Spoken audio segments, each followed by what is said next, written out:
कि बिहारी लाल की जय। वृंदावन के वृक्ष को मरम न जाने कोय, डाल डाल और पात पात श्री राधे राधे होय।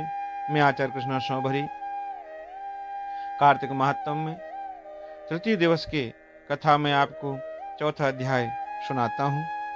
नारद जी महाराज ब्रह्मा से कहते हैं कि हे पितामह, कार्तिक मास में जो दीपदान होता है उसका महात्म कहिए। ब्रह्मा जी कहने लगे कि हे पुत्र, दीप चाहे स्वर्ण का हो अथवा चांदी, तांबा, आटा अथवा मिट्टी का हो, अपनी श्रद्धा अनुसार कार्तिक मास में दान करना चाहिए। ऐसा करने से सब पापों का नाश हो जाता है। दीपक भगवान की मूर्ति के आगे अथवा तुलसी के वृक्ष के समीप, चौक, ब्राह्मण के घर, वृक्ष के नीचे, वन में, गौशाला में तथा ताक पर चाहे घी का हो या तेल का जलाना चाहिए।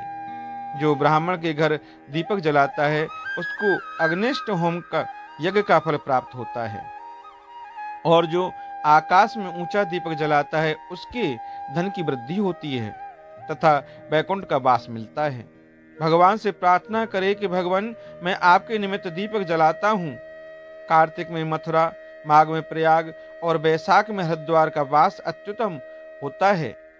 जब सूर्य तुला, मकर और मेष राशि का हो, उसमें किए गए व्रत, नियम और पूजा बहुत अधिक फल देने वाले होते हैं।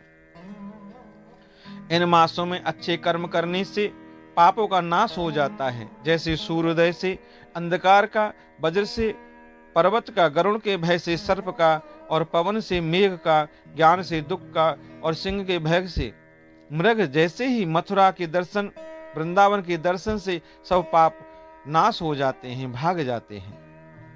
कार्तिक मास में स्नान, जागरण, दीपदान, तुलसी सेवन, भगवान के मंदिर में मार्जन, झाड़ू लगाना आदि, भगवान की कथा सुनना, कीर्तन करना सभी अच्छे फल देने वाले होते हैं। अतः पूर्व जन्म के पापों का नाश करने के लिए कृच्छु व्रत इत्यादि करने से भी उत्तम होता है।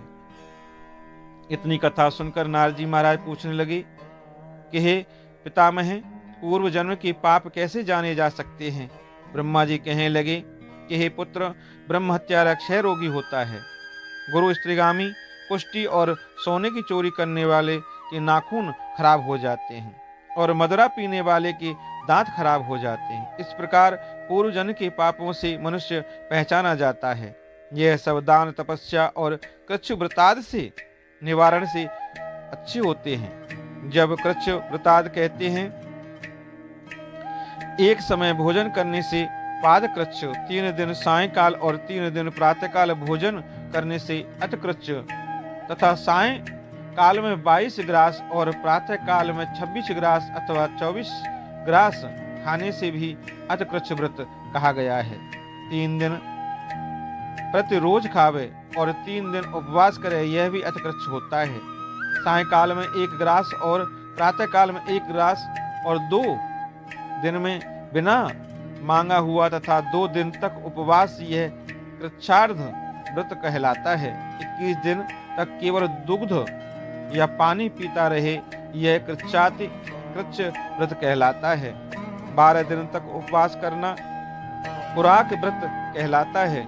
4 दिन तक कुछ नहीं खाना, फिर सत्तू खाना या छाछ पीना, इसके पश्चात कपड़ा, दक्षिणा तथा ब्राह्मण को देना सौम्यकृच्छ व्रत कहलाता है।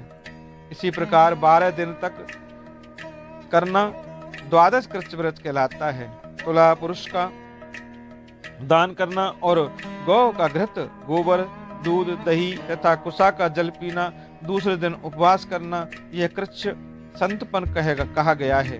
3 दिन तक गौमूत्र, 3 दिन तक गोबर, 3 दिन तक दही, फिर 3 दिन तक दूध, फिर 3 दिन तक घी खाए, यह संतपन है जो सब पापों का नाश करने वाला होता है। गूलर, कमल, बेल, इनके पत्ते या कुसा का प्रतिदिन जल पीने से ऊन कृच्छ व्रत होता है। और 3 दिन तक उपवास करके पहले लिखी हुई वस्तुओं को पीवे तो पूर्ण कृच्छ व्रत होता है।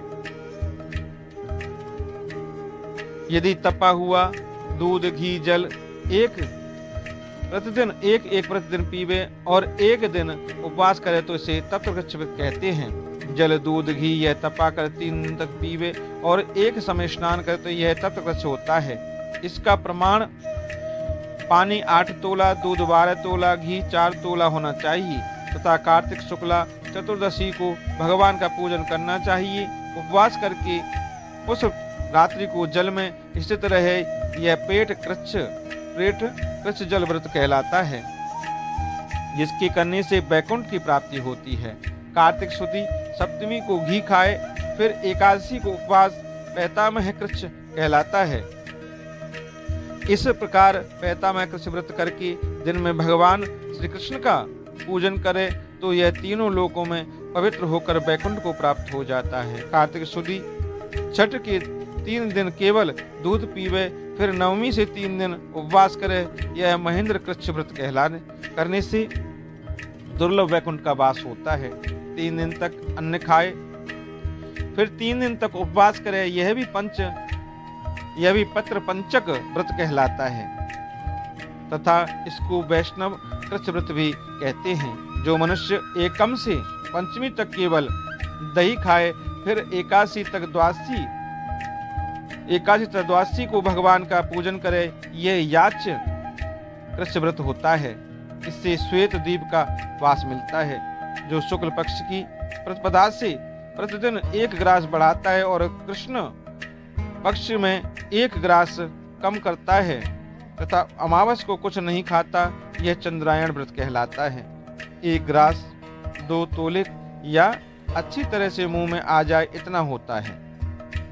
कृष्ण पक्ष की आदि को और 14 को 5 ग्रास भोजन करके किसी प्रकार एक पक्ष में 240 ग्राम पूरे करता है।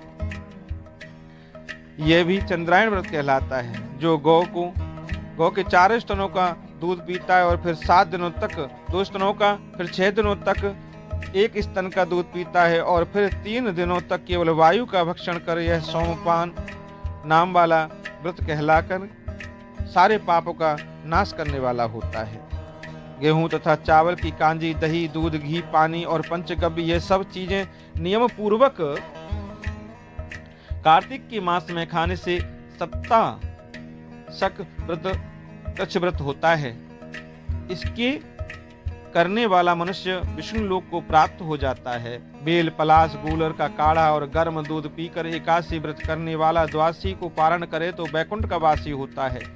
जो आदमी कार्तिक शुद्धि सप्तमी, अष्टमी, नवमी और दशमी को जल कमल को खावे, फिर एकादशी को उपवास करे तो इस लक्ष्मी व्रत को करने से मनुष्य लक्ष्मी का पात्र होता है। इसको करने वाला भगवान के वैकुंठ लोक को प्राप्त होता है। प्रातः काल में 4 और सायंकाल में इसको खाने से शिशु चंद्रायण व्रत कहलाता है। कार्तिक शुद्धि 14 को विधि पूर्वक ब्रह्म कूच व्रत तथा गौरी का पूजन करना चाहिए। इसकी विधि कहते हैं गौमूत्र, गौगोबर, गौघृत और कुसा का जल लेकर यह सब मिलाकर पंचगव्य अथवा ब्रह्म कूच होता है तथा लाल रंग की गौ का मूत्र, श्वेत गौ का दूध, नीली गौ का दही, काली गौ का घी, यदि यह ना मिल सके तो दूसरी तरह भी पंचगव्य हो सकता है। इसका प्रमाण यह है कि गौमूत्र 8 माह से, गोबर 19 माह से, दूध 12 माह से, दही 10 माह से, घी 8 माह से तथा कुसा का जल 4 माह से। गौमूत्र गायत्री मंत्र पढ़ करके लेना चाहिए।